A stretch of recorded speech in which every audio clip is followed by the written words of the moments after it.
উত্তরাখণ্ডের ধরালিতে যে ভয়ঙ্কর দুর্যোগ হয়ে গেল তার পিছনে কিন্তু অনেক কারণ আছে। যদিও মেঘভাঙা বৃষ্টিকে এর কারণ হিসাবে দেখানো হচ্ছে, সেটিও সামান্য কিছু দায়ী হলেও প্রধান দায়ী কিন্তু মানুষ। বিশাল এক ভয়াবহ প্রাকৃতিক দুর্যোগ মেঘভাঙা বৃষ্টি বা ক্লাউড ব্রাস্ট, এটা আমরা সবাই জানি। কিন্তু এই মেঘভাঙা বৃষ্টি একটা অস্বাভাবিকভাবে খুব কম সময়ে প্রচুর যে বৃষ্টিপাত হয় তাকেই বলা হয় মেঘভাঙা বৃষ্টি। এর প্রধান কারণ হলো আর্দ্র বাতাস যখন পাহাড়ের উপর উঠে যায় তখন সেটি ঘনীভূত হয়ে মেঘ তৈরি করে। কিন্তু কোনো কারণে যদি এই মেঘ আর উপরের দিকে উঠে যেতে না পারে, তার মানে শৈলক্ষেপ বৃষ্টিপাত এখানে বলা হচ্ছে, যে কোনো একটা জায়গায় বাধা পেয়ে গিয়ে সেটি আর উড়ে গিয়ে না যেতে পেরে আরও পাহাড়ের ওপরে উঠে যায় এবং সেখানে জমে থাকা যে বিপুল পরিমাণ জল একসাথে নেমে আসে, যেটা ধারালিতে হয়েছে। ধারালির মতো একটা পাহাড়ি অঞ্চলে এরকম ঘটনা কিন্তু স্বাভাবিক ঘটনা, এরকম হতেই পারে। তাই মানুষকে অতি সচেতন হওয়া উচিত ছিল।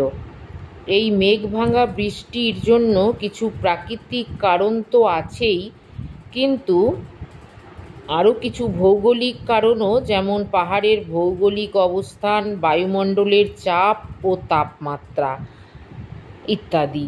তাছাড়াও মানুষও এর জন্য দায়ী, যেমন নির্বিচারে গাছ কাটা, পাহাড় কেটে রাস্তা তৈরি করা এবং অপরিকল্পিত নগরায়ন। একদম কোনো বিচার বিবেচনা না করে, বিজ্ঞানসম্মতভাবে না করে অযথা অজস্র বড় বড় বিল্ডিং উঠে গেছে। এটি প্রাকৃতিক ভারসাম্যকে সম্পূর্ণভাবে নষ্ট করেছে।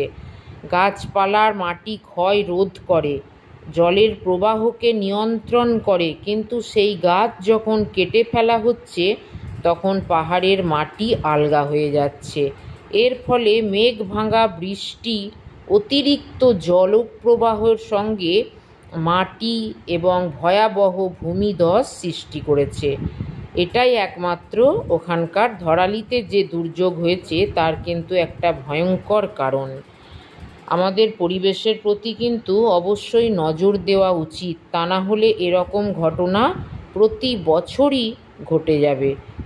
ধরালিতে যে মেঘভাঙা বৃষ্টির পরিণতি তা আমরা সবাই জানি, মারাত্মক।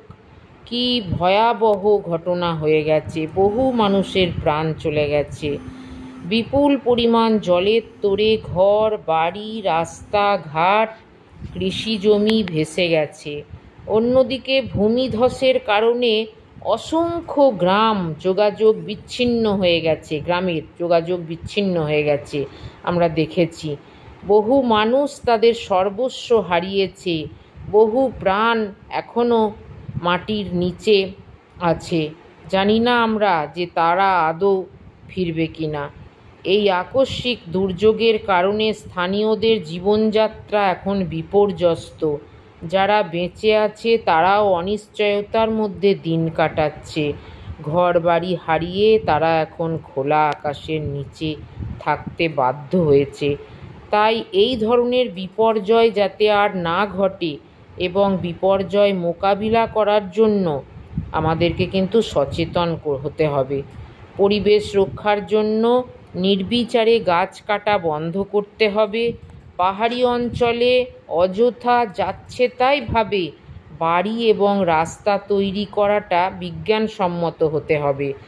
বিশেষ করে যে 4 ধাম তৈরি হয়েছে তার জন্যও কিন্তু ভৌগোলিকবিদরা বলছেন এটাও একটা বড় কারণ এবারের যে বিপর্যয় তার।